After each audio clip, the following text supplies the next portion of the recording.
അസ്സലാമു അലൈക്കും വറഹ്മത്തുള്ളാഹി വബറകാതുഹു. ഇവിടെ വന്നപ്പോൾ ഈ വേദിയിൽ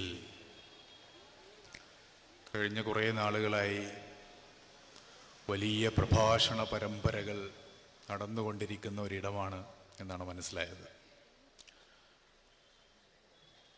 കേരളത്തിൽ മലപ്പുറം ജില്ലക്ക് CPM ആകെ നൽകിയിട്ടുള്ള സംഭാവന എന്ന് പറയുന്നത് ആ ജില്ലയിൽ തന്നെ വന്ന് ആ ജില്ലയുടെ രാഷ്ട്രീയത്തെ, ജില്ലയുടെ ഉള്ളടക്കത്തെ, ജില്ലയിൽ അധിവസിക്കുന്ന ജനങ്ങളുടെ രാഷ്ട്രീയ ആവശ്യങ്ങളെ മുഴുവൻ തെറിവിളിക്കുക എന്നുള്ളതാണ്. CPIM-ന്റെ മലപ്പുറം ജില്ലാ സമ്മേളനവും അതിൽ നിന്ന് വ്യത്യസ്തമായിരുന്നില്ല. മലപ്പുറം ജില്ലാ സമ്മേളനത്തിൽ എന്തുകൊണ്ടാണ് സവിശേഷമായി മുഖ്യമന്ത്രി ഉൾപ്പെടെയുള്ള ആളുകൾ മുസ്ലിം ലീഗിനെ വരെ ചീത്ത വിളിക്കുന്ന തരത്തിലേക്ക് മാറിപ്പോയത്? എന്തുകൊണ്ടാണ് CPIM-ന്റെ സോവനീറിൽ വരെ മലപ്പുറം ജില്ല എന്ന് പറയുന്നത് പാകിസ്ഥാൻ വാദികളായിരുന്നു മലപ്പുറത്തുകാർ? അന്ന് മലപ്പുറം ജില്ല തന്നെ ഇല്ല. ഈ പാകിസ്ഥാൻ രൂപീകരിക്കപ്പെടുന്ന കാലത്ത് അങ്ങനെ ഒരു ജില്ല തന്നെ ഇല്ല എന്നുള്ളത് മറ്റൊരു വസ്തുതയാണ്. എന്തുകൊണ്ടാണ് ആ തരത്തിലുള്ള ആക്ഷേപങ്ങൾ CPM-കാർ താനൂരിൻ്റെ മണ്ണിൽ ഉയർത്തിയത് എന്ന സംശയമുണ്ട്. ഞാൻ പറയുന്നത്, ചരിത്രത്തിലുടനീളം നമ്മളെ മലപ്പുറത്തെ മുസ്ലിം സമുദായത്തെ തെറിവിളിക്കുന്ന സമീപനം മാത്രം സ്വീകരിച്ചു പോകുന്നൊരു രാഷ്ട്രീയ പ്രസ്ഥാനമാണ് CPIM. മലപ്പുറത്തെ കുട്ടികൾക്ക് +2 പഠിക്കാൻ സീറ്റില്ല എന്ന് സമരമുണ്ടായപ്പോൾ, ഇപ്പോഴല്ല, 2008-ലും 2007-ലും ഒക്കെ സമരമുണ്ടായപ്പോൾ മുതൽ CPIM-ന്റെയും അതിൻ്റെ വിദ്യാർത്ഥി പ്രസ്ഥാനത്തിൻ്റെയും മലപ്പുറം ജില്ലയിലെ നിലപാട് എന്ന് പറയുന്നത് സംസ്ഥാന തലത്തിലും വ്യത്യസ്തമല്ല. അത് വർഗീയവാദികളുടെ ആവശ്യമാണ് എന്നാണ്. മലപ്പുറം ജില്ല വിഭജിക്കണം എന്നുള്ളത്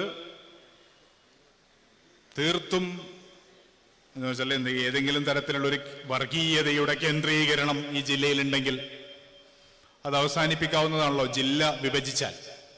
പക്ഷെ മലപ്പുറം ജില്ല വിഭജിക്കണമെന്ന ആവശ്യം വർഗീയവാദികളുടെ താല്പര്യമാണ് എന്നാണ് CPIM ജില്ലാ കമ്മിറ്റിയുടെ ഔദ്യോഗികമായ നിലപാട്.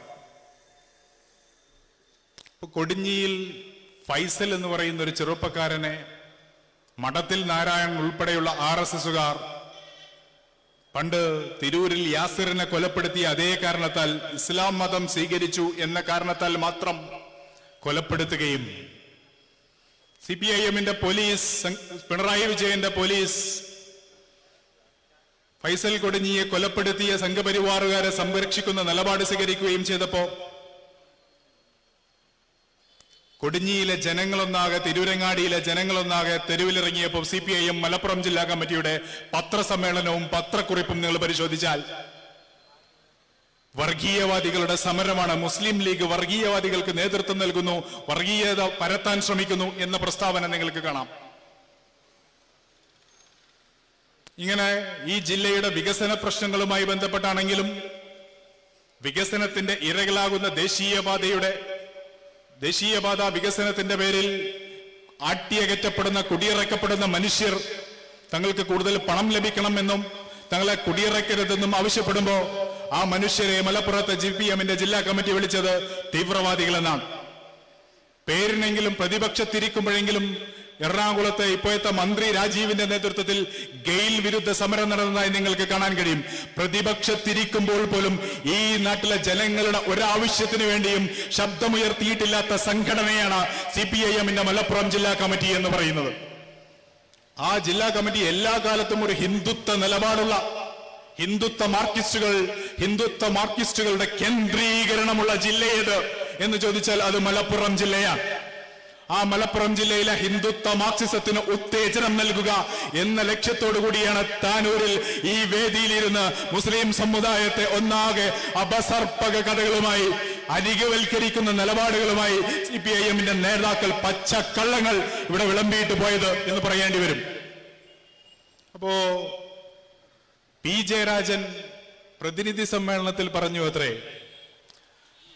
പാലിയേറ്റീവ് പ്രവർത്തനങ്ങളിലൂടെയാണ് തീവ്രവാദികൾ നുഴഞ്ഞു കയറുന്നത്. പറ്റിയ ആളാ പറയുന്നത്.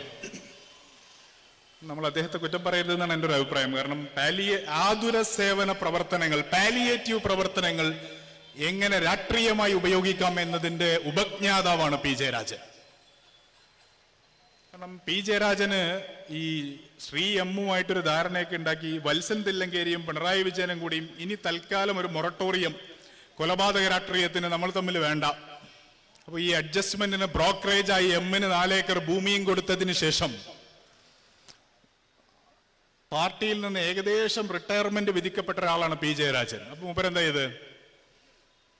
ഏറ്റവും ഒടുവിൽ ടി പി ചന്ദ്രശേഖരനെ കൊന്നതിന്റെ ആസൂത്രണം, ഇപ്പൊ ലാസ്റ്റ് ജയിലിൽ പോയതിനെ കുറിച്ചല്ല, അതിലേക്ക് ഞാൻ വരാം. 19 വയസ്സുള്ള ഒരു ചെറിയ കുട്ടിയെ, നിങ്ങളൊന്ന് ആലോചിച്ച് നോക്കൂ, നിങ്ങൾക്ക് ഒരുപാട് പേർക്ക് മക്കളുണ്ടാവുമല്ലോ. 19 വയസ്സുള്ള ആ ഷുക്കൂറിന്റെ ഫോട്ടോ ഒന്ന് നിങ്ങളൊന്ന് യൂട്യൂബിലോ ഗൂഗിളിലോ ഒക്കെ ഒന്ന് എടുത്തു നോക്കൂ. 19 വയസ്സുള്ള ഓമനത്തം തുളുമ്പുന്ന ഒരു കുഞ്ഞിനെ, ഒരു പിഞ്ചു കുഞ്ഞിനെ, ഒരു എങ്ങനെയാണിത് സാധിക്കാതെ നിങ്ങളൊന്ന് സങ്കല്പിച്ചു നോക്കി. ഒരു കുഞ്ഞിനെ തന്റെ കാറിന് കല്ലെറിഞ്ഞു എന്ന പേരിൽ പാർട്ടി കോടതിയിൽ കൊടും ക്രൂരത ചെയ്ത് അരിഞ്ഞു കൊല്ലാൻ ഉത്തരവ് നൽകിയ നേതാവാണ് പി ജയരാജൻ. എന്നിട്ട് പാർട്ടിയിൽ നിന്ന് അപ്രസക്തനായപ്പോ 2 പണിയാണ് മൂപ്പരെടുക്കുന്നത്. ഒന്ന്, ആതുര സേവന രംഗത്ത് പി ജയരാജൻ. ഞാൻ അതിന്റെ ഒരു തമാശ, അതിന്റെ ഒരു കാപ്പട്യം നിങ്ങളൊന്ന് ആലോചിച്ചു. എന്തിനാ ആതുര സേവനം? എനിക്കറിയില്ല. ഇനി ഈ കൊലപാതക രാഷ്ട്രീയത്തിൽ പങ്കെടുത്ത് ബോംബ് നിർമ്മാണത്തിൽ കൈയും കാലും ഒക്കെ നഷ്ടപ്പെട്ട സഖാക്കൾക്ക് വേണ്ടിയുള്ള എന്തെങ്കിലും ഒരു പദ്ധതിയുടെ ഭാഗമായിട്ടുള്ള ഒരു പ്രൊജക്ടിന്റെ ഭാഗമായിട്ടാണോ ജയരാജൻ ഈ ആതുര സേവന പദ്ധതി ആവിഷ്കരിച്ചു കൊണ്ടുവരുന്നതെന്ന് എനിക്ക് അറിഞ്ഞുകൂടാ. എന്തായാലും ഈ സ്വന്തം അനുഭവത്തിൽ നിന്നാണ് മലപ്പുറം ജില്ലയിലെ മഹോത്തരമായ, ലോകത്തിന് മാതൃകയായ മലപ്പുറം ജില്ലയിലെ പാലിയേറ്റീവ് പ്രവർത്തനങ്ങൾ തീവ്രവാദമാണ് എന്ന ആരോപണം, അതിനെ സൂക്ഷിക്കണം. എന്നിട്ട് പാർട്ടി സ്വന്തം നിലക്ക് പാലിയേറ്റീവ് പ്രവർത്തനങ്ങൾ നടത്തണം എന്ന് മലപ്പുറത്തെ പാർട്ടിയോട് ജയരാജൻ ഉപദേശിച്ചത്രേ. എന്തേ CPIM-ന് മലപ്പുറത്ത് പാലിയേറ്റീവ് സംഘടനകൾ ഉണ്ടാക്കുന്നതിന്റെ തടസ്സം എന്തായിരുന്നു? CPM-ന് മലപ്പുറത്ത് പാലിയേറ്റീവ് സംഘടനകൾ ഉണ്ടാക്കുന്നതിന്റെ തടസ്സം എന്തുകൊണ്ടുണ്ടായില്ല? എന്നിട്ട് ജയരാജൻ അത് ഉപദേശിച്ചത്രേ. എല്ലാ കാലത്തും ഹിറാ സെന്ററിന്റെ തിണ്ണ നിറങ്ങിയ ഒരുത്തനാണ് ഈ എളമരം കരീം എന്ന് പറയുന്ന സഖാവ്. CPM-ൽ നിന്ന് ഏറ്റവും കൂടുതൽ ഹിറാ സെന്ററിന്റെ തിണ്ണ നിറങ്ങിയ നേതാവ് ആരാണ് എന്ന് ചോദിച്ചാൽ അത് എളമരം കരീമാണ്. എന്നിട്ട് കരീമിനിപ്പോ ജമാഅത്തെ ഇസ്ലാമി താലിബാനാണെന്നാണ് പറയുന്നത്. ഞാൻ ഷഫീഖ് സാഹിബിൻ ആ കാര്യങ്ങൾ പറഞ്ഞതുകൊണ്ട് അതിന്റെ വിശദാംശങ്ങളിലേക്ക് പോകുന്നില്ല. ഈ തരത്തിൽ കാപ്പട്യമുള്ള നിലപാടുമായി മലപ്പുറത്തെ പാർട്ടി സവിശേഷമായി മുന്നോട്ട് പോയിക്കൊണ്ടിരിക്കുമ്പോൾ മലപ്പുറത്തെ പാർട്ടിയോട് 2 ചോദ്യങ്ങൾ ഈ സമ്മേളനത്തിൽ ഉന്നയിക്കാൻ ഞാൻ ആഗ്രഹിക്കുന്നു. നിങ്ങളൊരു സോവനീർ ഇറക്കിയല്ലോ, അതിൽ പലോളി മുഹമ്മദ് കുട്ടിയുടെ പ്രസ്താവനയൊക്കെ ബഹുകേമമായി നടക്കട്ടെ. നിങ്ങളുടെ സോവനീറിന്റെ ടൈറ്റിൽ മലപ്പുറം മതേതരം എന്നാണ്. എന്താണ് സഖാക്കളെ ഈ ടൈറ്റിലിന്റെ പ്രത്യേകത? എന്താണ് ഞങ്ങൾ പറയുന്നത്? ഞങ്ങൾ മലപ്പുറം മതേതരം എന്നല്ലേ പറഞ്ഞിട്ടുള്ളൂ നിങ്ങൾക്ക് പറയാം. പക്ഷെ സഖാക്കളെ, നിങ്ങളുടെ പാർട്ടിയുടെ തിരുവനന്തപുരത്തെ സോവനീറിന്റെ പേര് തിരുവനന്തപുരം മതേതരം എന്നല്ലാത്തത് എന്താ? നിങ്ങളുടെ പാർട്ടിയുടെ കൊല്ലത്തെ, കോട്ടയത്തെ, തൃശ്ശൂരിലെ ജില്ലാ സമ്മേളനത്തിന്റെ പേര്, കാരണം തൃശ്ശൂര് സംഘപരിവാർ ജയിച്ചല്ലോ നിങ്ങളുടെ സഹായത്തോടു കൂടി, എന്തേ തൃശ്ശൂർ മതേതരം എന്നൊരു സോവനീർ ഇല്ലാത്തത്? എന്താ നിങ്ങൾക്ക് മലപ്പുറത്തോടുള്ള ഈ സംശയം മാറാത്തത്? മലപ്പുറത്തെ പാർട്ടിക്ക് CPIM-ന് മലപ്പുറം ജില്ലയോടുള്ള സംശയം മാറാത്തത് എന്താണ്? ഞങ്ങൾ മതേതരവാദികളാണോ എന്ന സംശയത്തിന്റെ അസ്കിതയുമായി ഇങ്ങനെ നടക്കുന്നത് എന്താണ് എല്ലാ കാലത്തും എന്നതിന് നിങ്ങൾക്ക് മറുപടിയുണ്ടോ? അതുപോലെ ഈ താനൂരിൽ MLA, ജമാഅത്തെ ഇസ്ലാമി അന്ന് എന്തായാലും UDF-നാണ് വോട്ട് ചെയ്തത്, ശരിയാണ്. താനൂരിലെ MLA അല്ല മന്ത്രി V. അബ്ദുറഹ്മാൻ, അദ്ദേഹം ഒഴിഞ്ഞു കളിഞ്ഞല്ലോ ഈ തീവ്രവാദികളുടെ വോട്ട് കിട്ടിയോ എന്നുള്ള ചോദ്യത്തിന്. ഞാൻ താനൂരിലെ മന്ത്രിയെ, ഇനി അദ്ദേഹത്തിന് തിരക്കുണ്ടെങ്കിൽ, കാരണം അദ്ദേഹത്തിന് ഈ പോസ്റ്റ്, അതേപോലെ സ്പോർട്സ്, റെയിൽവേ, ഇങ്ങനെ ഒരുപാട് അടിയന്തരമായ വകുപ്പുകളുള്ള ഭയങ്കര ഗൗരവമുള്ള വകുപ്പുകളുള്ള മന്ത്രി ആയതുകൊണ്ട് ചിലപ്പോൾ തിരക്കുണ്ടാവും. ആണെങ്കിൽ താനൂർ ഏരിയ സെക്രട്ടറി സമദ് പറഞ്ഞാലും മതി. താനൂരിൽ നിങ്ങൾക്ക് പോപ്പുലർ ഫ്രണ്ടിന്റെ SDPIയുടെ വോട്ട് കിട്ടിയിട്ടില്ല എന്ന് പറയാൻ കഴിയുമോ സമദേ? താനൂരിൽ ഏരിയ സെക്രട്ടറിയോട് ഞാൻ ചോദിക്കാൻ ആഗ്രഹിക്കുന്നു. നിങ്ങൾ വലിയ സമ്മേളനം നടത്തിയല്ലോ, പറയൂ നിങ്ങൾ. താനൂരിലെ സഖാക്കൾ, എന്നെ ശ്രമിക്കുന്ന സഖാക്കൾ ധൈര്യമുണ്ടെങ്കിൽ ഈ നാട്ടിലെ ജനങ്ങളോട് നോക്കിയിട്ട് പറയൂ, നിങ്ങൾക്ക് ആരുടെയൊക്കെ വോട്ട് കിട്ടിയിട്ടാണ് നിങ്ങൾ താനൂരിൽ വിജയിച്ചത് എന്ന്. കുറച്ചെങ്കിലും ഉളുപ്പുണ്ടെങ്കിൽ ഇത്തരം കാപ്പട്യങ്ങളുടെ നിലപാടുമായി നേതൃത്വം മുന്നോട്ട് പോകുമ്പോൾ അതൊന്ന് തിരുത്താനുള്ള ശക്തി നിങ്ങൾക്ക് ഉണ്ടാവേണ്ടതുണ്ട് എന്നാണ് എന്നെ ശ്രമിക്കുന്ന സഖാക്കളോട് എനിക്ക് പറയാനുള്ളത്. ഞാനത് അവിടെ അവസാനിപ്പിക്കാം. എന്റെ വിശദാംശങ്ങളിലേക്ക് ഞാൻ പോകുന്നില്ല. CPM-നെ സഹായിക്കുന്ന, CPM-ന് വേണ്ടി വളരെയധികം കഷ്ടപ്പെടുന്ന മുസ്ലിം സമുദായത്തിൽ നിന്നുള്ള ചില സഹോദരങ്ങളുണ്ടല്ലോ, പ്രത്യേകിച്ചും CPM-ന്റെ കക്ഷത്തിലിരിക്കുന്ന AP സമസ്ത വിഭാഗം. ഞാൻ അവരോട് മുസ്ലിം ജമാഅത്തിന്റെ സംസ്ഥാന സെക്രട്ടറി കഴിഞ്ഞ ദിവസം മാതൃഭൂമിയിൽ അദ്ദേഹത്തിന്റെ ഒരു ഇന്റർവ്യൂ ഉണ്ടായിരുന്നു. അദ്ദേഹത്തിന്റെ ഇന്റർവ്യൂവിൽ അദ്ദേഹം പറയുന്നത്, ജമാഅത്തെ ഇസ്ലാമി എന്തോ മതരാഷ്ട്രവാദം ഉപേക്ഷിക്കുമ്പോൾ മുസ്ലിങ്ങളോട് മാപ്പ് പറയണം. എന്നിട്ട് അദ്ദേഹം വളരെ വിശദമായി പറയുന്നുണ്ട്. ആ കൂട്ടത്തിൽ അദ്ദേഹം പറയാം, ഇസ്ലാമിന് രാഷ്ട്രീയ സങ്കല്പമുണ്ട്, പക്ഷെ അത് മതരാഷ്ട്രവാദമല്ല. ഞാൻ അത് മുഴുവൻ കേട്ടിട്ട് എനിക്ക് അദ്ദേഹവും ജമാഅത്തെ ഇസ്ലാമിയും പറയുന്നുള്ള വ്യത്യാസം എന്താണെന്ന് ശരിക്കും മനസ്സിലായിട്ടില്ല. പക്ഷേ ആ സഖാഫിയോട്, മുസ്ലിം ജമാഅത്തിനോട്, സമസ്ത AP വിഭാഗത്തോട്, അതിലെ ചില ആളുകളോട്, എനിക്ക് ആ സംഘടനയ്ക്ക് പൊതുവായി എല്ലാവർക്കും ആ നിലപാടുണ്ട് എന്ന അഭിപ്രായമില്ല. CPM-ന്റെ രാഷ്ട്രീയ അജണ്ടകളെ തിരിച്ചറിയുന്ന ധാരാളം മനുഷ്യരുള്ള, നേതാക്കളുള്ള സംഘടനയാണ് ആ സംഘടനയും എന്ന് ഞാൻ വിചാരിക്കാം. പക്ഷെ CPM-ന് വേണ്ടി ഓവർ ടൈം പണിയെടുക്കുന്ന അവരോട് ചില ചോദ്യങ്ങൾ ഉന്നയിക്കാൻ ഞാൻ ആഗ്രഹിക്കും. ആരാണ് യഥാർത്ഥത്തിൽ ഈ സമൂഹത്തിൽ ഛിദ്രതയുണ്ടാക്കാൻ ശ്രമിക്കുന്ന രാഷ്ട്രീയ നിലപാടുകൾ, മതനിലപാടുകളുള്ള ആളുകൾ? ഞാനത് വളരെ ചെറിയ സൂചനകൾ മാത്രം നൽകി അവസാനിപ്പിക്കാം. നിങ്ങൾക്കിത് ഈ ലെവലിൽ വികസിപ്പിച്ച് ഈ ചർച്ച മുന്നോട്ട് പോകണമെന്ന് നിർബന്ധമുണ്ടെങ്കിൽ നമുക്ക് അങ്ങനെ ആവാം. നമ്മുടെ നാട്ടിൽ സാധാരണ ഒരാൾ മരിച്ചാൽ, മുസ്ലിമോ അമുസ്ലിമോ ആര് മരിച്ചാലും സുഹൃത്തുക്കൾ, സഹോദരങ്ങൾ, സ്ത്രീ പുരുഷ ഭേദമന്യേ ആൾക്കാർ കാണാൻ വരും. അങ്ങനെ മരിച്ച മുസ്ലിമിന്, പ്രത്യേകിച്ച് മുസ്ലിം സ്ത്രീയാണെങ്കിൽ അന്യമതത്തിൽപ്പെട്ടവർ കാണരുത് എന്ന കുടുസായ നിലപാടുള്ളവർ ആരാണ്? ഇങ്ങനെ തുടങ്ങി ഒരു നാട്ടിൽ യഥാർത്ഥത്തിൽ കുഴപ്പമുണ്ടാക്കാൻ സാധ്യതയുള്ള നിലപാടുകൾ, ഈ ലെവലിൽ പോകണം ഞാൻ വിചാരിക്കില്ല, കുഴപ്പമുണ്ടാക്കാൻ സാധ്യതയുള്ള കുടുസായ നിലപാടുകളുള്ള ആരാണ്? മൗദൂദിയുടെ പുസ്തകങ്ങൾ മുഴുവനും ജമാഅത്തെ ഇസ്ലാമിക്കാരാണ് മലയാളത്തിൽ പ്രചരിപ്പിച്ചത് എന്ന് കൂടി ഈ സഖാഫി അദ്ദേഹത്തിന്റെ ഇന്റർവ്യൂവിൽ പറയുന്നുണ്ട്. മൗദൂദിയുടെ പർദ എന്ന പുസ്തകം മലയാളത്തിൽ പ്രചരിപ്പിച്ചത് ആരാണ് സഖാഫി? എന്തുകൊണ്ടാണ് നിങ്ങൾ മൗദൂദിയുടെ പർദ എന്ന പുസ്തകം പ്രചരിപ്പിച്ചത്? മൗദൂദിയുടെ പർദ എന്ന പുസ്തകം പ്രചരിപ്പിക്കുന്ന AP വിഭാഗത്തിന്റെ നിലപാടിനെ കുറിച്ച് CPIM-ന്റെ നിലപാട് എന്താണ്? അതൊക്കെ പോട്ടെ, ഇന്ത്യയിൽ ഈ ബറേൽവി സംഘടനയ്ക്ക് നേതൃത്വം നൽകിയ ഇമാം അഹമ്മദ് റാസ ഖാന്റെ ഇന്ത്യൻ സ്വാതന്ത്ര്യ സമരത്തോടുള്ള നിലപാട് എന്തായിരുന്നു? നമുക്ക് അവിടുന്ന് തുടങ്ങാം. ബറേൽവി സംഘടനകളുടെ ഇന്ത്യൻ സ്വാതന്ത്ര്യ സമരത്തോടുള്ള നിലപാട് എന്തായിരുന്നു? ഇന്ത്യൻ സ്വാതന്ത്ര്യ സമരത്തിൽ ഈ സമുദായം, മുസ്ലിം സമുദായം, തങ്ങളുടെ പ്രാണൻ പതിരുപോലെ പകുത്തു നൽകിയ സംഭാവനകളെ കുറിച്ച് നമുക്കറിയാം. പക്ഷേ അഹമ്മദ് റസാ ഖാന്റെ, ബറേൽവി സ്ഥാപകന്റെ നിലപാട് എന്തായിരുന്നു? എന്തേ ചർച്ച വേണോ? വേണമെങ്കിൽ നമുക്ക് ആ രീതിയിലുള്ള ചർച്ചയാവാം. എന്തുകൊണ്ടാണ് മുസ്ലിം ജമാഅത്തിന്റെ സംസ്ഥാന സെക്രട്ടറിയോട് മാതൃഭൂമിയുടെ കോഴിക്കോട് റിപ്പോർട്ടർ ഷഹീദ് റാവുത്തറിന് അത്തരത്തിലുള്ള ചോദ്യങ്ങളില്ലാത്തത്?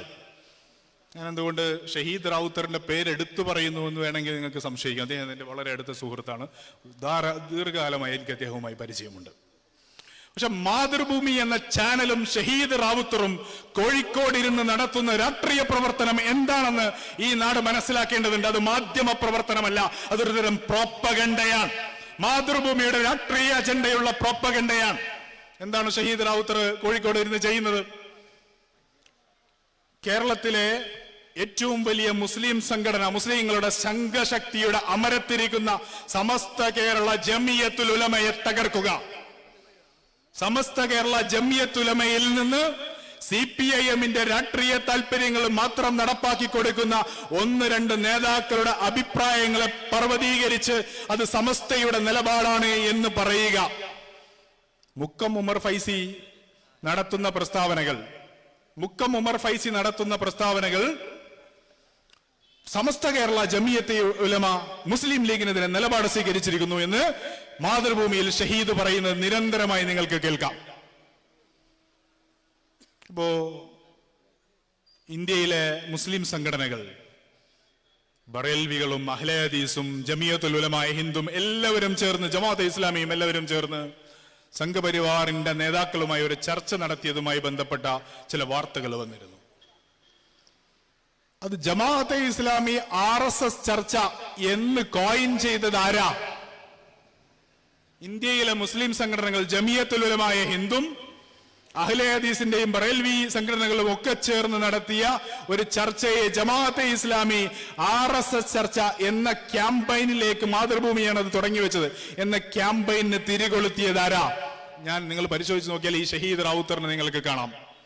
അങ്ങനെ വ്യക്തിപരമായി പറയേണ്ടതുണ്ടോ എന്ന് ഞാൻ പലതവണ ആലോചിച്ചു. പക്ഷേ വളരെ കൃത്യമായ പ്രൊപ്പഗണ്ട രാഷ്ട്രീയം, കോഴിക്കോടിരുന്ന് മുസ്ലിം സമുദായത്തിന്റെ എല്ലാ രാഷ്ട്രീയ താല്പര്യങ്ങളെയും അട്ടിമറിക്കുന്ന തരത്തിൽ, മുസ്ലിം സമുദായത്തിന്റെ ന്യായമായ അവകാശങ്ങളെ മുഴുവൻ അട്ടിമറിക്കുന്ന തരത്തിൽ പ്രൊപ്പഗണ്ട രാഷ്ട്രീയം നടത്തിക്കൊണ്ടിരിക്കുന്ന മാധ്യമ പ്രവർത്തനം എന്ന് പേരിട്ടിരിക്കുന്ന ചില രാഷ്ട്രീയ പാർട്ടിയുടെ അല്ലെങ്കിൽ മതസംഘടനകളുടെ താല്പര്യങ്ങൾ മാത്രം സംരക്ഷിക്കുന്ന ചില അരിവാൾ സുന്നികളുണ്ട്. പ്രയോഗം ശരിയാണോ എന്ന കാര്യത്തിൽ എനിക്ക് തന്നെ സംശയമുണ്ട്. പക്ഷേ ചില അരിവാൾ സുന്നികൾ CPIM-ന് വേണ്ടി, ഒരേ സമയം AP സമസ്തയ്ക്ക് വേണ്ടി, AP സമസ്തയിലെ ഈ ഫ്രാക്ഷന് വേണ്ടി, ഈ മനുഷ്യവിരുദ്ധമായ എക്സ്ട്രീമിസ്റ്റ് ഫ്രാക്ഷന് വേണ്ടി അവർ നടത്തിക്കൊണ്ടിരിക്കുന്ന ക്യാമ്പയിനുകൾക്ക് വേണ്ടി അതേസമയം CPIM-ന്റെ താല്പര്യങ്ങളും സംരക്ഷിക്കുന്ന ചില അരിവാൾ സുന്നികൾ മാതൃഭൂമിയിൽ ഓവർ ടൈം പണിയെടുക്കുന്നതുകൊണ്ട് ഇത്തരം വ്യാജ പ്രചാരണങ്ങൾ വ്യാപകമായി നമ്മുടെ നാട്ടിൽ നടന്നുകൊണ്ടിരിക്കുകയാണ്. ഈ തരത്തിൽ ഇങ്ങനെ യാതൊരു വസ്തുതകൾക്കും ഇടം നൽകാത്ത രീതിയിൽ ഈ തരത്തിൽ ഇങ്ങനെ ക്യാമ്പയിൻ നടത്തിക്കൊണ്ടേയിരിക്കുന്നു. പക്ഷെ ആരും ഒന്നും ചോദ്യം ചെയ്യില്ല എന്നാണ് ഇവരുടെ വിചാരം. നേരത്തെ എനിക്ക് ഷഫീഖ് സാഹിബ് പറഞ്ഞതിലൊരു ശക്തമായ വിയോജിപ്പുണ്ട്. ഇതൊരു CPIM-ന്റെ രാഷ്ട്രീയ തെരഞ്ഞെടുപ്പ് അജണ്ട മാത്രമാണ് എന്ന് ഞാൻ വിചാരിക്കുന്നില്ല. അവർക്ക് തെരഞ്ഞെടുപ്പ് അജണ്ട ഇല്ല എന്നല്ല ഞാൻ പറയുന്നത്. ഇതൊരു തെരഞ്ഞെടുപ്പ് പദ്ധതിയല്ല. CPIM-ന്റെ, പ്രത്യേകിച്ചും കേരളത്തിലെ CPIM-ന്റെ മതേതര സങ്കല്പം എന്നവർ വിളിക്കുന്ന മതേതരത്വത്തിന് തന്നെ ഒരു പ്രശ്നമുണ്ട് എന്ന് ഞാൻ വിചാരിക്കുന്നു. CPIM-ന്റെ മതേതര സങ്കല്പത്തിൽ നിന്ന് മുസ്ലിം സമുദായത്തിന്റെ രാഷ്ട്രീയ ആവശ്യങ്ങളും എല്ലാ കാലത്തും പുറത്താണ്. ഇപ്പോ വിഴിഞ്ഞത്ത് അതിരൂക്ഷമായ സമരങ്ങൾ നടന്നു. താമരശ്ശേരിയിൽ അതിരൂക്ഷമായ സമരങ്ങൾ, വാഹനങ്ങൾ കത്തിക്കുന്ന തരത്തിലുള്ള സമരങ്ങൾ നടന്നു. അത് നമുക്കറിയാം, ക്രിസ്തീയ സമുദായത്തിൽ നിന്നുള്ള സഭകളുടെ നേതൃത്വത്തിലാണ് ആ സമരങ്ങൾ മുഴുവൻ നടക്കുന്നത്. ആ നാട്ടിലെ കുടിയേറ്റക്കാരായ മനുഷ്യരുടെ ന്യായമായ പ്രശ്നങ്ങളിൽ സമരത്തിന് സഭ പിന്തുണ നൽകുന്നു. വിഴിഞ്ഞത്തെ ജനങ്ങളുടെ ന്യായമായ പ്രശ്നങ്ങളിൽ അവിടുത്തെ സഭ പിന്തുണ നൽകുന്നു. എന്നെങ്കിലും കാലത്ത് CPIM അതിനെതിരെ ഒരു വർഗീയത ആരോപിക്കുന്നത് നിങ്ങൾ ആരെങ്കിലും കേട്ടിട്ടുണ്ടോ? മുനമ്പം വഖഫാണോ അല്ലയോ എന്ന തർക്കത്തിലേക്ക് ഞാൻ തൽക്കാലം കിടക്കുന്നില്ല. പക്ഷേ മുനമ്പത്ത് നടക്കുന്ന സമരത്തിന് ക്രിസ്ത്യൻ സഭകളുടെ ശക്തമായ പിന്തുണയുണ്ട് എന്ന് നമുക്ക് എല്ലാവർക്കും അറിയാം. എന്നെങ്കിലും CPM അതിനെതിരെ ഒരു വർഗീയ ആരോപണം ഉന്നയിക്കുന്നത് നിങ്ങൾ കേട്ടിട്ടുണ്ടോ? നിങ്ങൾ ഈ നാട്ടിൽ ഇപ്പൊ ഈ റോഡ് വികസിക്കുന്നതുമായി ബന്ധപ്പെട്ട് എന്തെങ്കിലും ഒരു പ്രശ്നം ഉണ്ടെന്ന് വിചാരിച്ചോളി, അതിന് ഈ നാട്ടിലെ കടക്കാർ മുഴുവനും ചേർന്നിട്ട് ഒരു സമരം നടത്തണം. അടുത്ത സെക്കൻഡിൽ CPM മലപ്പുറം ജില്ലാ കമ്മിറ്റിയുടെയും സംസ്ഥാന സെക്രട്ടറിയുടെയും പ്രസ്താവന വരും, അതിന്റെ പിന്നിൽ വർഗീയവാദികളാണ് എന്ന് ഉറപ്പിച്ചോളൂ. ആവിക്കൽത്തോട് സമരം ഉൾപ്പെടെ കേരളത്തിലെ എല്ലാ ജനകീയ സമരങ്ങൾക്കെതിരെയും ഈ തരത്തിൽ മുസ്ലിം സാന്നിധ്യമുള്ള മുഴുവൻ സമരങ്ങളെയും വർഗീയവൽക്കരിച്ച നിലപാടുണ്ട് CPIM-ന്. ഇതവരുടെ പ്രഖ്യാപിതമായ നിലപാടാണ്. ഈ നിലപാടിൽ നിന്ന് CPM മാറാത്തതിന് നേരത്തെ ഞാൻ പറഞ്ഞല്ലോ, ഈ മുസ്ലിം ലീഗിനെ കുറിച്ച്, മുസ്ലിം ലീഗ് നല്ല പാർട്ടിയാണെന്ന് CPMകാർ പറയാൻ ശ്രമിച്ചപ്പോൾ അതിലൊരു കാപ്പട്യം എല്ലാവർക്കും മനസ്സിലായിരുന്നു.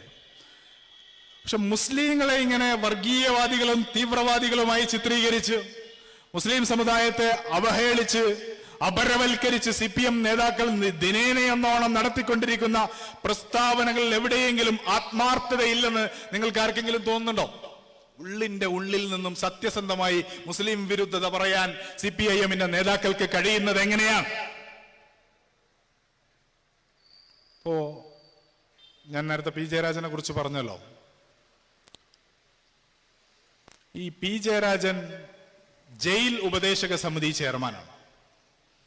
ജയിൽ ഉപദേശക സമിതിയുടെ ചെയർമാന് അദ്ദേഹത്തിന് പറ്റിയ പോസ്റ്റ് ആണെന്നാണ് എൻ്റെ ഒരു അഭിപ്രായം. അദ്ദേഹത്തിന്റെ സഹപ്രവർത്തകരെ, ശരിക്കും അദ്ദേഹത്തിന്റെ സഹപ്രവർത്തകരായ കൊലയാളികളെ കാണാൻ പോകുന്നതിൽ എന്തെങ്കിലും കുഴപ്പമുണ്ടെന്ന് ഞാൻ വിചാരിക്കുന്നില്ല. പക്ഷെ അത് മാത്രമാണോ അദ്ദേഹം ചെയ്യുന്നത്? അദ്ദേഹം പറയാം, ഞാൻ എൻ്റെ പുസ്തകം ഇവർക്കെല്ലാവർക്കും വായിക്കാൻ കൊടുക്കുന്നുണ്ട്. ഏത് പുസ്തകം? ഈ നാട്ടിലെ CPIMകാരായ കൊടും കുറ്റവാളികൾ താമസിക്കുന്ന കണ്ണൂർ സെൻട്രൽ ജയിലിൽ ജയരാജൻ കൊടുക്കുന്ന പുസ്തകം വായിക്കുന്ന മനുഷ്യർക്കുണ്ടാകുന്ന മാനസികാവസ്ഥയെ കുറിച്ച് നിങ്ങളൊന്ന് ആലോചിച്ച് നോക്കൂ. മുസ്ലിം സമുദായത്തെക്കുറിച്ച് പച്ച കള്ളങ്ങൾ മാത്രം പ്രചരിപ്പിക്കുന്ന ജയരാജന്റെ ഇസ്ലാമോഫോബിയ നിറഞ്ഞ പുസ്തകം ജയിൽ പുള്ളികളെ കൊണ്ട് വായിപ്പിക്കുന്നതിന്റെ കേരളീയ സമൂഹം നേരിടാൻ പോകുന്ന അപകടത്തിന്റെ ആഴം നിങ്ങളൊന്ന് പരിശോധിച്ചു നോക്കൂ. ഇങ്ങനെ ഒരു വശത്ത് അക്രമ പരമ്പരകൾ ഇങ്ങനെ നടത്തിക്കൊണ്ടിരിക്കുകയും മറുവശത്ത് ഇസ്ലാമോഫോബിയ പ്രചരിപ്പിച്ചുകൊണ്ടേയിരിക്കുകയും ചെയ്യുക. അതേസമയം സംഘപരിവാറിന്റെ രാഷ്ട്രീയ താല്പര്യങ്ങളെ താലോലിക്കുന്ന സംഘപരിവാറുകാർക്ക് യഥേഷ്ടം വിഷലിപ്തമായ രാഷ്ട്രീയ പ്രചാരണങ്ങൾ നടത്താനുള്ള അവസരം ഒരുക്കിക്കൊണ്ടേയിരിക്കുന്ന നിലപാടുമായി ഭരണകൂടം മുന്നോട്ട് പോവുക. ഏറ്റവും ഒടുവിൽ PC ജോർജിന്റെ പ്രസ്താവന വന്നല്ലോ. ഈ വർഗീയവാദികളല്ലാത്തൊരു മുസ്ലിമും ഈ നാട്ടിലില്ല, ഈ രാജ്യത്തില്ല എന്ന് പറഞ്ഞാൽ മതസ്പർദ്ധ വളർത്തുന്നതിന് ഏതെങ്കിലും ഒരു പ്രസ്താവനക്കെതിരെ കേസെടുക്കാമെങ്കിൽ അതിന്റെ ഏറ്റവും ആപ്റ്റായ ഒരു പ്രസ്താവനയായിരിക്കും ഈ നാട്ടിലെ മുസ്ലിങ്ങൾ മുഴുവനും വർഗീയവാദികളാണ് എന്നൊരു പ്രസ്താവന ഒരു രാഷ്ട്രീയ നേതാവ് നടത്തിയിട്ട് അയാൾക്കെതിരെ ഒരു കേസെടുക്കുന്നതിനെ കുറിച്ച് ആലോചിക്കാൻ പോലും പിണറായി വിജയന്റെ പോലീസ് തയ്യാറാവുന്നില്ല എന്ന് പറഞ്ഞാൽ അദ്ദേഹത്തിന്റെ പോലീസ് എവിടെയാണ്? അദ്ദേഹത്തിന്റെ കൂറെവിടെയാണ്? പിണറായി വിജയൻ മുസ്ലിം ലീഗിന് ജമാഅത്തെ ഇസ്ലാമിയുടെ ഉപദേശമുണ്ട് എന്നാണ് പറയുന്നത്. പിണറായി വിജയന്റെ ഉപദേശകരാരാ? രമൺ ശ്രീവാസ്തവ എന്ന് പറയുന്ന ഒരു ഉപദേശകൻ, I want Muslim dead bodies എന്ന് പറഞ്ഞ രമൺ ശ്രീവാസ്തവ, അദ്ദേഹം വിരമിച്ചപ്പോ ഇപ്പൊ എല്ലാ കാര്യങ്ങളും കൂടി ചെയ്തു കൊടുത്തിരുന്നത് ഒരു ADGP ആണ്, അജിത് കുമാർ. ഇപ്പൊ അദ്ദേഹത്തെ DGP ആയി സ്ഥാനക്കയറ്റം നൽകി. ഇവരെല്ലാവരും കൂടി ചേർന്ന് ഇംഗ്ലീഷിൽ പിണറായി വിജയന് വേണ്ടി ഡൽഹിയിൽ ഇറക്കിയ പത്രപ്രസ്താവനയിൽ പറയുന്നത് എന്താ? മലപ്പുറം ജില്ലയിൽ സ്മഗ്ലിംഗ് ആക്ടിവിറ്റീസ് നടക്കുന്നു, അത് മുഴുവൻ ആന്റി നാഷണൽ പ്രവർത്തനങ്ങൾക്ക് ഉപയോഗിക്കുന്നു എന്നാണ്. ദേശവിരുദ്ധമായ പ്രവർത്തനങ്ങൾക്ക് വേണ്ടി മലപ്പുറം ജില്ലയിൽ സ്മഗ്ലിംഗ് പ്രവർത്തനങ്ങൾ നടക്കുന്നു എന്ന് പിണറായി വിജയന്റെ ഇന്റർവ്യൂവിലും ആളില്ലാതെ ഇറക്കിയ, പേരില്ലാതെ ഇറക്കിയ ഒരു വാറോലയിൽ, ഒരു പത്രപ്രസ്താവനയിൽ, പത്രക്കുറിപ്പിൽ, ആളുകൾക്ക് പത്രസ്ഥാപനങ്ങൾക്ക് വിതരണം ചെയ്ത കുറിപ്പിലും സമാനമായ പ്രചരണം ആര് നടത്തി? ഈ പിണറായി വിജയന്റെ പോലീസും പിണറായി വിജയനും ചേർന്ന് നടത്തി. പ്രതിഷേധം ഉണ്ടാകുമ്പോൾ ഞങ്ങളല്ല എന്ന് പറയും ഇവിടെ മലയാളത്തില്. എന്നിട്ട് പിണറായി വിജയന്റെ, വിജയരാഘവന്റെ, ജയരാജന്റെ ഒക്കെ പ്രസ്താവന ഏറ്റെടുത്തുകൊണ്ട് യോഗി ആദിത്യനാഥ് ഉൾപ്പെടെയുള്ള മഹാരാഷ്ട്രയിലെ BJPയുടെയും ശിവസേനയുടെയും നേതാക്കൾ ഉൾപ്പെടെയുള്ള ആളുകൾ മുസ്ലിം വിരുദ്ധ പ്രചരണവുമായി ദേശീയ തലത്തിൽ ഇങ്ങനെ മുന്നേറിക്കൊണ്ടേയിരിക്കുന്നു. നിങ്ങളത് ആലോചിച്ച് നോക്കൂ. വയനാട് ജില്ലയിൽ ഞാനിപ്പോൾ ഓർക്കുന്നത്, ഈ ആനി രാജയുടെ ക്യാമ്പയിന് വേണ്ടി വന്ന PB അംഗം ബൃന്ദ കാരാട്ട് പറഞ്ഞത്, ഞങ്ങൾ 2 കൊടിയും INL കൊടി ഉയർത്തിപ്പിടിച്ചിട്ട് അവർ പറഞ്ഞു, ഞങ്ങൾ പച്ചക്കൊടി ഉയർത്തിപ്പിടിക്കും. എവിടെ മുസ്ലിം ലീഗിന്റെ പച്ചക്കൊടി എന്ന് ചോദിച്ച ബൃന്ദ കാരാട്ട് രാഹുൽ ഗാന്ധി ജയിച്ച് തിരിച്ചു വന്ന് പ്രിയങ്ക ഗാന്ധി മത്സരിച്ചതിന് ശേഷം വിജയരാഘവൻ, അതേ പോളിറ്റ് ബ്യൂറോയിൽ ഇരിക്കുന്ന വിജയരാഘവൻ പറയുന്നത് എന്താ? രാഹുൽ ഗാന്ധിയുടെ മുന്നിലും പിന്നിലും വർഗീയവാദികളുടെ വോട്ട് കൊണ്ടാണ് രാഹുൽ ഗാന്ധി വിജയിച്ചത് എന്ന പ്രസ്താവന നടത്തുകയാണ്. ആ പോളിറ്റ് ബ്യൂറോ അംഗത്തിന്റെ പ്രസ്താവന ദേശീയ മാധ്യമങ്ങൾക്ക് തലക്കെട്ടാകുന്നു. അവർക്കറിയില്ലേ, പോളിറ്റ് ബ്യൂറോ അംഗം അങ്ങനെ ഒരു പ്രസ്താവന നടത്തിയാൽ അത് മലപ്പുറത്ത് മാത്രം നിലനിൽക്കുന്ന അല്ലെങ്കിൽ വയനാട് മണ്ഡലത്തിൽ മാത്രം ചർച്ച ചെയ്യപ്പെടുന്ന ഒരു കാര്യമായിരിക്കില്ല എന്ന് അറിയാഞ്ഞിട്ടല്ലോ വിജയരാഘവൻ ഈ പ്രസ്താവന നടത്തുന്നത്. ഇങ്ങനെ പിണറായി വിജയന്റെ ഭാഷയിൽ പറഞ്ഞാൽ സംഘപരിവാറിന് മരുന്നിട്ട് കൊടുക്കുന്ന, സംഘപരിവാറിനോട് ഹിന്ദുത്വ രാഷ്ട്രീയത്തിൽ മത്സരിച്ചു കൊണ്ടിരിക്കുന്ന, പണ്ടൊക്കെ നമ്മൾ പറയലും മൃദു ഹിന്ദുത്വം എന്നാണ്, കഠിനമായ ഹാർഡ് ഹിന്ദുത്വ ലൈനിലേക്ക് മാറിക്കഴിഞ്ഞ ഒരു രാഷ്ട്രീയ പ്രസ്ഥാനമായി CPM മാറുമ്പോ അതിന് കേരളീയ സമൂഹത്തിൽ ഉണ്ടാവുന്ന ഇമ്പാക്ട് എത്രയാണ് എന്ന് അറിയാത്തത് കൊണ്ടല്ല അവരിത് പറയുന്നത്. ഞങ്ങൾ ആളുകളുടെ മുമ്പിൽ വഷളാകുന്നുണ്ട് എന്ന് തിരിച്ചറിയാത്തത് കൊണ്ടല്ല CPM അത് തുടർന്നു പോകുന്നത്. മറിച്ച് CPM വിചാരിക്കുന്നത് ഈ പോളറൈസേഷനിലൂടെ 2 കാര്യങ്ങൾ സംഭവിക്കുമെന്നാണ്. ഒന്ന്, കേരളത്തിൽ BJP വളരും. ആ BJP വളരുമ്പോൾ തന്നെ ഇപ്പോൾ BJPയിൽ എത്തിയിട്ടില്ലാത്തതും എന്നാൽ CPM-ൽ നിന്നും കോൺഗ്രസിൽ നിന്നൊക്കെ പോയി തുടങ്ങിയതുമായ ഇസ്ലാം ഭീതിയുടെ പ്രചാരണത്തിൽ ആകൃഷ്ടരായ ആളുകളെ അടുത്ത തെരഞ്ഞെടുപ്പിലെങ്കിലും ഞങ്ങളുടെ കൂടെ നിർത്താൻ കഴിയും.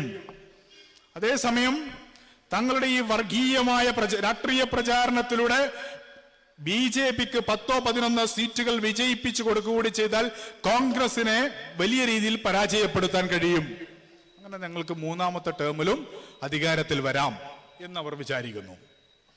അതോടൊപ്പം തന്നെ മുഖ്യമന്ത്രിക്ക് താൻ നടത്തിയ അഴിമതികളുടെ കുത്തരങ്ങുകൊണ്ട് ഇനിയൊരിക്കലും തിരുത്താൻ കഴിയാത്തത്ര അഴിമതിയുടെ കുമ്പാരത്തിൽ ജീവിച്ചുകൊണ്ടിരിക്കുന്ന പിണറായി വിജയന് തന്റെ തടി സംരക്ഷിക്കുവാൻ കൂടി സംഘപരിവാറിന്റെ രാഷ്ട്രീയ പ്രചാരണങ്ങൾ നടത്തിക്കൊടുക്കേണ്ടുന്ന ഒരു അവസ്ഥയിലേക്ക് അദ്ദേഹം എത്തിപ്പെട്ടിട്ടുണ്ടോ എന്ന് സംശയിക്കേണ്ടുന്ന സാഹചര്യമാണ് നിലനിൽക്കുന്നത്. ഞാൻ അവസാനിപ്പിക്കുകയാണ്. എനിക്ക് സഖാക്കളോട് പറയാനുള്ളത്, നിങ്ങൾ ബംഗാൾ മാതൃകയിൽ നിന്ന് കാര്യങ്ങൾ പഠിക്കാൻ ശ്രമിക്കണം. ബംഗാളിലെ മുർഷിദാബാദ് എന്ന് പറയുന്ന ജില്ല നിങ്ങളുടെ കോട്ടകൊത്തളമായിരുന്നു. മുർഷിദാബാദിലെ മുസ്ലിങ്ങളടക്കമുള്ള മുസ്ലിം ഭൂരിപക്ഷമായ മുർഷിദാബാദിലെ ജനങ്ങളൊന്നാകെ CPIM-ന്റെ കൂടെയായിരുന്നു. ആ മുർഷിദാബാദിൽ സിംഗൂരും നന്ദിഗ്രാമും മാത്രമല്ല CPM ബംഗാളിൽ പരാജയപ്പെടാനുള്ള കാരണമെന്ന് സച്ചാർ കമ്മീഷൻ റിപ്പോർട്ട് വായിച്ചാൽ നമുക്ക് മനസ്സിലാകും. മുർഷിദാബാദിൽ പട്ടിണി മരണങ്ങൾ സംഭവിച്ചിരുന്നു. CPM-ന്റെ ഭരണകാലത്ത് പട്ടിണി മരണങ്ങൾ സംഭവിച്ചിരുന്നു മുർഷിദാബാദിൽ. എന്നിട്ട് മുർഷിദാബാദിലെ ജനങ്ങൾ സമരം ചെയ്തപ്പോ അവരുടെ സമരങ്ങളെ മുഴുവൻ അടിച്ചമർത്തുന്ന നിലപാടുമായി CPM മുന്നോട്ട് പോയി. ബംഗാളിലെ മുസ്ലിം പ്രാതിനിധ്യം എന്ന് പറയുന്നത് തുലോം തുച്ഛമായി മാറി. ബംഗാളിലെ മുസ്ലിങ്ങളുടെ രാഷ്ട്രീയ പ്രാതിനിധ്യം എന്ന് പറയുന്നത് പേരിന് മാത്രമായി മാറി. അങ്ങനെ കൂടിയാണ് CPM ബംഗാളിൽ പരാജയപ്പെട്ടത്. എന്നിട്ട് എന്ത് സംഭവിച്ചു? മുസ്ലിം സമുദായം തൃണമൂൽ കോൺഗ്രസിനെ പിന്തുണക്കാൻ തീരുമാനിച്ചു. അവിടുത്തെ പിന്നാക്ക സമൂഹങ്ങളും ഏറെക്കുറെ അത് തന്നെ തീരുമാനിച്ചു. നിങ്ങളുടെ ഈ വിജയരാഘവനെ പോലുള്ള, P മോഹനെ പോലുള്ള, P ജയരാജനെ പോലുള്ള നേതാക്കൾ എവിടെ പോയി? നിങ്ങളുടെ MLA-മാർ, മുൻ MP-മാർ, പാർട്ടി സെക്രട്ടറിമാർ എവിടെ പോയി? പാർട്ടി ഓഫീസുകൾ എവിടെ പോയി? BJP CPIM എന്ന് എഴുതിയിടത്ത് BJP എന്ന് മാറ്റി എഴുതി. കാവ്യ ഓൾറെഡി നരച്ചു തുടങ്ങിയിരുന്നത് കൊണ്ട് കൊടിയൊന്നും മാറ്റേണ്ടി വന്നില്ല എന്നാ പറയുന്നത്. ആളുകളൊന്നാകെ BJP-യിലേക്ക് ഒഴുകിപ്പോയി. സഖാക്കളെ ഓർത്തോളൂ, നിങ്ങളിപ്പോൾ നടത്തിക്കൊണ്ടിരിക്കുന്ന ഈ പ്രചാരണത്തിന്റെ അവസാനം എന്ന് പറയുന്നത് സംഘപരിവാറിന് ശക്തി കൂട്ടുന്ന ഒരു പ്രചാരണം മാത്രമാണ്. സംഘപരിവാറിന് അവരുടെ ശക്തി വിപുലീകരിക്കാൻ കഴിയുന്ന, തങ്ങളുടെ രാഷ്ട്രീയ അടിത്തറ വിപുലീകരിക്കാൻ കഴിയുന്ന ഒരു പ്രചാരണത്തിനാണ് നിങ്ങൾ നേതൃത്വം നൽകിക്കൊണ്ടിരിക്കുന്നത്. താനൂരിലെ CPIM-ന്റെ ഓഫീസ് BJP-യുടെ ഓഫീസായി മാറുന്ന കാലം വിദൂരമല്ലെന്നോർക്കുന്നത് നല്ലതാണ്. അങ്ങനെ താനൂരിലെ CPIM-ന്റെ ഓഫീസ് BJP-യുടെ ഓഫീസായി മാറിയതിന്റെ കാരണം അന്വേഷിക്കുമ്പോ ഈ വേദിയിൽ നടന്ന CPIM-ന്റെ ജില്ലാ സമ്മേളനം, ഈ താനൂരിൽ വെച്ച് നടന്ന CPIM-ന്റെ ഇവിടെ വെച്ച് നടന്ന ക്യാമ്പയിനുകൾ, ആ ക്യാമ്പയിനുകൾ, ഇവിടെ P. ജയരാജൻ നടത്തിയ പ്രഭാഷണം, എളമരം കരീം നടത്തിയ പ്രഭാഷണം, മേഴ്സിക്കുട്ടി അമ്മ നടത്തിയ പ്രഭാഷണം, V. വസീഫ് നടത്തിയ പ്രഭാഷണം അതിന് കാരണമായിരുന്നു എന്ന് നിങ്ങൾ തിരിച്ചറിയുന്ന കാലം വരും. അന്നും ഈ തെരുവിൽ ഹിന്ദുത്വ ഫാസിസത്തെ പ്രതിരോധിക്കാൻ ഞങ്ങളുണ്ടാകും എന്നോർക്കുന്നത് നല്ലതാണ് സഖാക്കളെ. നിങ്ങള് അപരവൽക്കരിച്ച് മുസ്ലിം സമുദായത്തിന്റെ സംഘശക്തിയെ പരാജയപ്പെടുത്താം എന്ന് നിങ്ങൾ തെറ്റിദ്ധരിക്കുകയാണ്. നിങ്ങൾക്ക് വേണ്ടി കൊള്ളിലുതാൻ ഹമീദ് ഫൈസി അമ്പലക്കടവിനെ നിങ്ങൾക്ക് കിട്ടിയിട്ടുണ്ടാകും. സൂക്ഷ്മമായി പരിശോധിക്കണം സഖാക്കളെ. ഹമീദ് ഫൈസി അമ്പലക്കടവ് പറഞ്ഞുകൊണ്ടിരിക്കുന്നത് എന്താണ്? അബ്ദുൽ സമദ് പൂക്കോട്ടൂർ എന്ന് പറയുന്ന എന്റെ നാട്ടുകാരനാണ് അദ്ദേഹം. സമസ്തയുടെ സമുന്നതനായ നേതാക്കളിൽ ഒരാളാണ് അദ്ദേഹം. അദ്ദേഹം ഞങ്ങളെ നാട്ടിലടക്കം ഈ വിവിധ സമൂഹങ്ങളുടെ മതസൗഹാർദ്ദത്തിന് നേതൃത്വം നൽകിക്കൊണ്ടിരിക്കുന്ന മുസ്ലിം സമുദായത്തിന്റെ രാഷ്ട്രീയ ആവശ്യങ്ങൾ നിരന്തരമായി ഒരു പേടിയുമില്ലാതെ ഉന്നയിച്ചു കൊണ്ടിരിക്കുന്ന ഒരു നേതാവാണ്, മുസ്ലിങ്ങളുടെ നേതാവാണ് അബ്ദുൽ സമദ് പൂക്കോട്ടൂർ എന്ന് പറയുന്നത്. അദ്ദേഹത്തിന്റെ സഹോദരനാണ് ശരിക്കും ഹമീദ് ഫൈസി അമ്പലക്കടവിന്റെ കൂട്ടുകാരൻ, സഹപ്രവർത്തകൻ. ആ സഹപ്രവർത്തനെ കുറിച്ച് ഹമീദ് ഫൈസി അമ്പലക്കടവ് പറയുകയാണ്, വ്യത്യസ്ത മതസമൂഹങ്ങളുടെ ആചാരങ്ങളിൽ പങ്കെടുക്കാമെന്നുള്ള അബ്ദുൽ സമദ് പൂക്കോട്ടൂരിന്റെ നിലപാട് ശരിയല്ലെന്ന് ഞാൻ ചോദിക്കുന്നു. CPIM-ന്റെ ഹമീദ് ഫൈസി അമ്പലക്കടവിന്റെ ഈ മതസൗഹാർദ്ദം തകർക്കുന്ന സമീപനത്തോടുള്ള നിലപാട് എന്താണ്? ആരാണ്, എന്തിനാണ് മുസ്ലിം സമുദായത്തിലെ മതസൗഹാർദ്ദത്തിന് വേണ്ടി, വിവിധ സമൂഹങ്ങളുടെ മതസൗഹാർദ്ദത്തിന് വേണ്ടി എല്ലാ തരത്തിലുള്ള വിട്ടുവീഴ്ചക്കും പല സമയത്തും ഈ സമുദായത്തിന്റെ ന്യായമായ അവകാശങ്ങളെ കുറിച്ച് പോലും മൗനമാകുന്ന തരത്തിൽ വിട്ടുവീഴ്ചകൾക്ക് തയ്യാറായിട്ടുള്ള ഈ സമുദായത്തിന്റെ നേതാക്കളെ അവഹേളിക്കാൻ നിങ്ങൾ സമസ്തയിൽ നിന്ന് ഒരു ചെറിയ പറ്റം, വിരലിലെണ്ണാവുന്ന ഒരു ചെറിയ പറ്റം ആളുകളെ അച്ചാരം വാങ്ങിയിരിക്കുന്നത് എന്ന് CPM പറയേണ്ടതുണ്ട്. മുസ്ലിം സമുദായത്തിന്റെ സംഘശക്തിക്ക് നേതൃത്വം നൽകുന്ന മഹത്തായ സംഘടനയാണ് സമസ്ത കേരള ജമിയത്തുൽ ഉലമ.